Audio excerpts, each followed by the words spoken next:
नमस्कार दोस्तों, मैं सौरभ त्रिपाठी। स्वागत है आपका। चलते हैं जीएस प्रश्न सीरीज, जिसका टारगेट 500 प्रश्न है के भाग 4 में। प्रथम प्रश्न से पहले एक मोटिवेशनल कोट। उड़ान तो भरना है चाहे कई बार गिरना पड़े, सपनों को पूरा करना है चाहे खुद से भी लड़ना पड़े। सपनों की बात है दोस्तों। सिंधु घाटी सभ्यता गैर आर्य थी। क्यों? क्योंकि वह नगरीय सभ्यता थी, उसकी अपनी लिपि थी, उसकी खेतिहर अर्थव्यवस्था थी, उसका विस्तार नर्मदा घाटी तक था। तो इसका प्रश्न आंसर क्या होगा? वह नगरीय सभ्यता थी। कैसी सभ्यता थी सिंधु घाटी सभ्यता? एक नगरीय सभ्यता थी, इसलिए यह क्या रही? गैर आर्य रही। निम्नलिखित में से कौन सी सभ्यता अपने नगर नियोजन के लिए प्रसिद्ध है? कौन सी सभ्यता अपने नगर नियोजन के लिए प्रसिद्ध है? सिंधु घाटी सभ्यता। अगला प्रश्न है, सिंधु घाटी सभ्यता गैर आर्य थी क्योंकि वह नगरीय सभ्यता थी। प्रश्न रिपीट है। निम्नलिखित में से ये भी प्रश्न रिपीट है। सिंधु घाटी सभ्यता के शहरों की गलियां कैसी थीं? तो सिंधु घाटी सभ्यता की शहरों की जो गलियों का निर्माण था वह चौड़ा और सीधा था, इसीलिए इसको आज की नगरीय सभ्यता से इसका बहुत साम्य देखने को मिलता है। सिंधु घाटी सभ्यता की सबसे महत्वपूर्ण विशेषता क्या है? पक्की ईंट से बनी हुई इमारत, प्रथम असली मेहराब, पूजा स्थल, कला और वास्तुकला। तो इसकी सबसे महत्वपूर्ण विशेषता क्या है? पक्की ईंटों से बनी इमारत। हड़प्पा सभ्यता में गढ़ जगह किसके लिए जानी जाती थी? तो हड़प्पा सभ्यता में गढ़ जगह जानी जाती थी जहां उच्चतर वर्ग के लोग रहते थे। मोहनजोदड़ो तथा हड़प्पा नगर अब विलुप्त हो गए हैं, कथन है यह, और कारण उसका क्या दिया हुआ है? वह खुदाई के दौरान प्रकट हुए थे। तो इसका कथन और कारण दोनों सत्य हैं।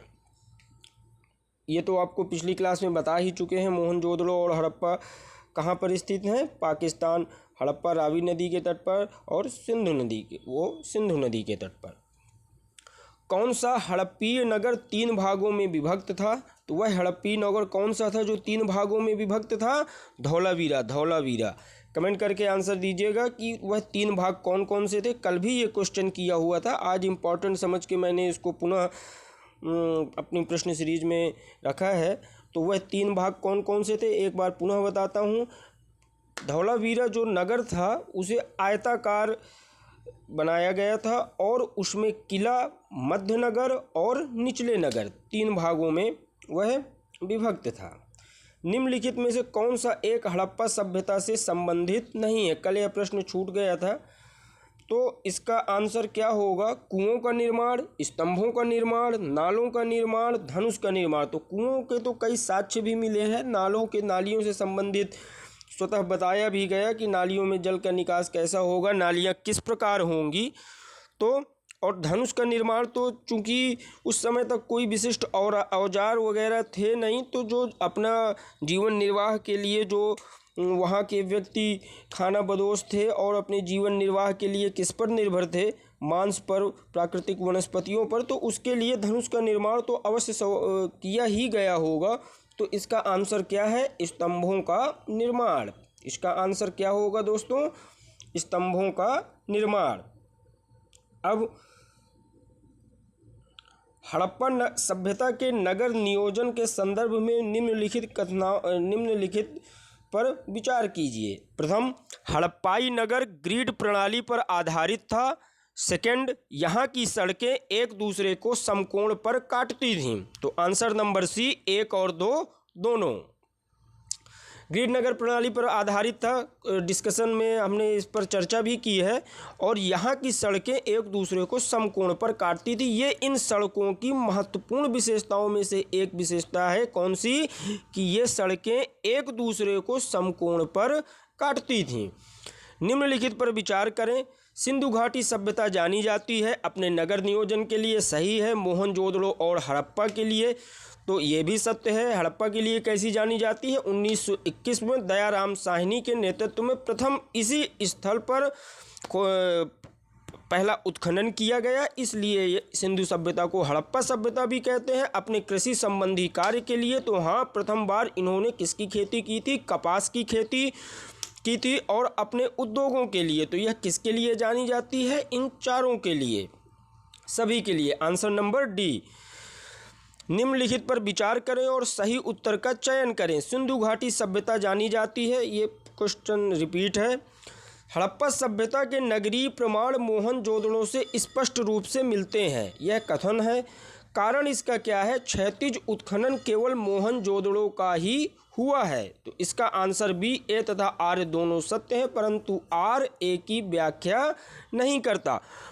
अब ये इसमें कहा गया है कि हड़प्पा सभ्यता के नगरीय प्रमाण मोहनजोदड़ो से स्पष्ट रूप से मिलते हैं, ये कथन है। और इसका कारण क्या है कि क्षैतिज उत्खनन केवल मोहनजोदड़ो का ही, तो ऐसा तो कुछ है नहीं, कई स्थानों का उत्खनन हुआ, तो कारण स्पष्ट रूप से परिलक्षित हो रहा है कि यह क्या है? असत्य है। हड़प्पा सभ्यता में बृहत स्नानागार का साक्ष्य कहाँ से प्राप्त हुआ? बृहत स्नानागार का साक्ष्य मोहनजोदड़ो से प्राप्त हुआ है। यह विशाल स्नानागार के दक्षिणी पश्चिमी छोर एक नाली थी जिसके द्वारा पानी निकलता था। यह बहुमंजिला इमारत थी। इसकी बाहरी दीवार पर कांस्य की 1 इंच मोटी परत लगी थी। तो इसमें देखना है कि कौन से कथन सत्य हैं, कौन से असत्य हैं। तो विशाल स्नानागार के दक्षिण पश्चिम छोर एक नाली थी जिसके द्वारा पानी निकलता था, यह सत्य है। यह बहुमंजिला इमारत थी, मतलब विशाल, अब नाम से ही स्पष्ट है क्या? विशाल स्नानागार, मतलब मोहनजोदड़ो हड़प्पा सभ्यता अपने स्नानागारों के लिए प्रसिद्ध थी। विशेषकर कहाँ पर? मोहनजोदड़ो पर। ये क्वेश्चन देखिए, विशाल स्नानागार से संबंधित और इसकी बहुमंजिल इमारत, और ऊपर वाला प्रश्न देखिए बृहत स्नानागार का साक्ष्य। तो मतलब स्पष्ट है कि यह साक्ष्य हमें कहाँ से मिले होंगे, या तो ऐसे स्नानागार कहाँ पर हैं जो बहुमंजिली होते थे और दक्षिणी छोर पर एक नाली, अधिकतर रूप से मोहनजोदड़ो में हो सकते थे। एक प्रश्न है, अन्नागार का ऊपरी ढांचा बांस का बना था। अन्नागार में हवा जाने का स्थान नहीं था। अन्नागार के उत्तर में एक चबूतरा बना हुआ था।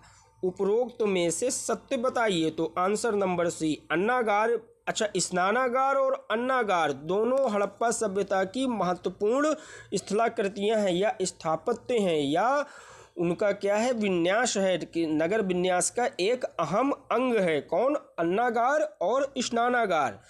तो इसका आंसर क्या होगा?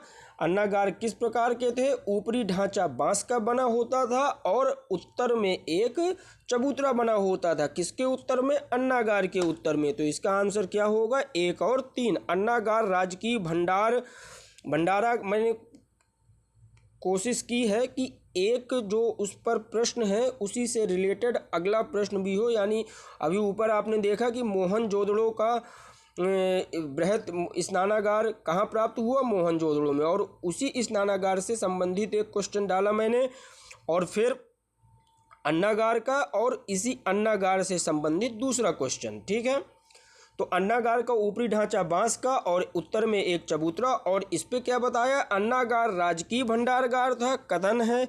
कारण उसका, इसमें अनाज जनता से कर के रूप में वसूला जाता था। तो ए तथा आर तो दोनों सत्य हैं। अन्नागार जो होता था वो राजकीय भंडारगार था, लेकिन और कारण क्या है? इसमें जनता से कर वसूला जाता था, ये भी सत्य है। लेकिन यह जो कारण है वह कथन की व्याख्या थोड़ी नहीं कर रहा। वो राजकीय भंडारगार इसलिए थोड़ी नहीं होगा कि जनता से कर वसूला जा रहा है इसलिए उसको राजकीय भंडारगार कहा गया। नहीं, क्यों कहा गया उसको राजकीय भंडारगार? उस पर शासक का या उस प्रमुख का प्रमुख रूप से अच्छे से नियंत्रण था, और अन्न वितरण या तो आवश्यकता अनुसार अन्न वितरित करने में उसका किसका योगदान था? उस राजकीय भंडार के प्रमुख का। तो इसलिए यह कारण क्या है? असत्य है। कर वसूली के कारण वह राजकीय भंडागार नहीं कहा गया। सभा भवन का मुख्य द्वार किस दिशा में था? सभा भवन का मुख्य द्वार उत्तर दिशा में था। निम्नलिखित में से कौन एक सही सुमेलित है? श्रमिक निवास, हड़प्पा। अच्छा, श्रमिक किन्हें कहा गया है? श्रमिक उस समय जो मतलब कृषक के कार्यों में लगे हुए थे, उन्हें प्रमुख रूप से कहा गया था, है ना। कपास वगैरह की खेती होने लगी थी, हालांकि मानव जो था वो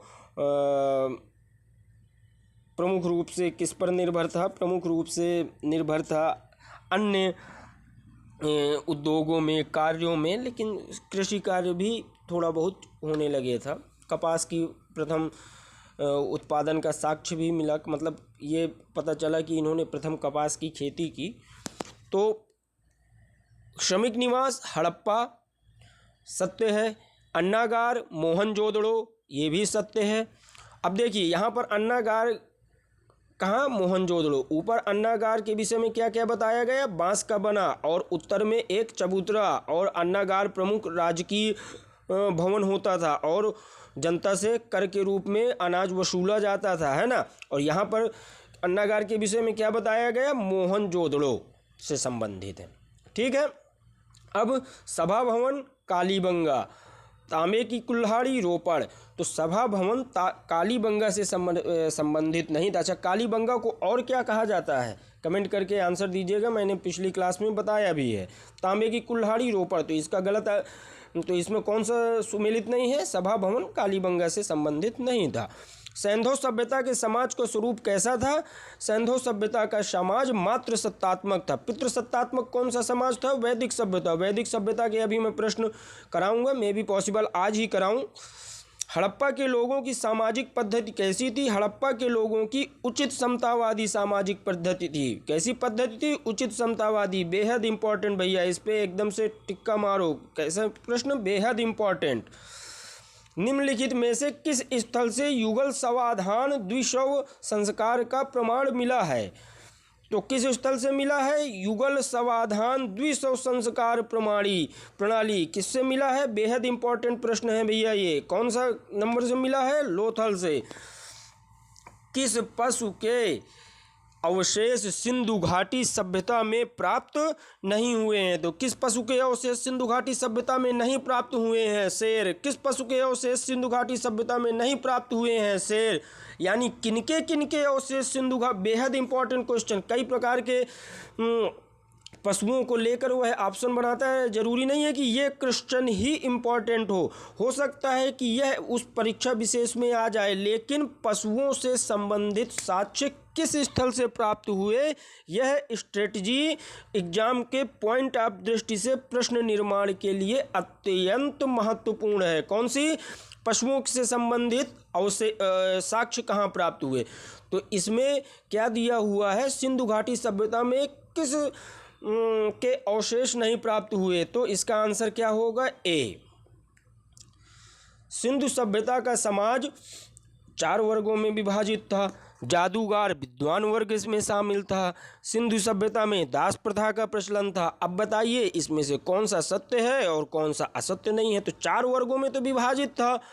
जादूगर विद्वान वर्ग में भी सम्मिलित था, ये वर्ग मैंने डिस्कशन क्लास में चर्चा भी की है। और सिंधु सभ्यता में दास प्रथा का प्रचलन था, ये भी सत्य है। तो तीनों सत्य, हाँ आंसर भी सी। तो तीनों सत्य हैं। विद्वान वर्ग किससे संबंधित है? वैद्य। योद्धा वर्ग युद्ध करने वाला। व्यापारी वर्ग चर्मकार, नहीं, व्यापारी वर्ग को श्रेणी वर्ग।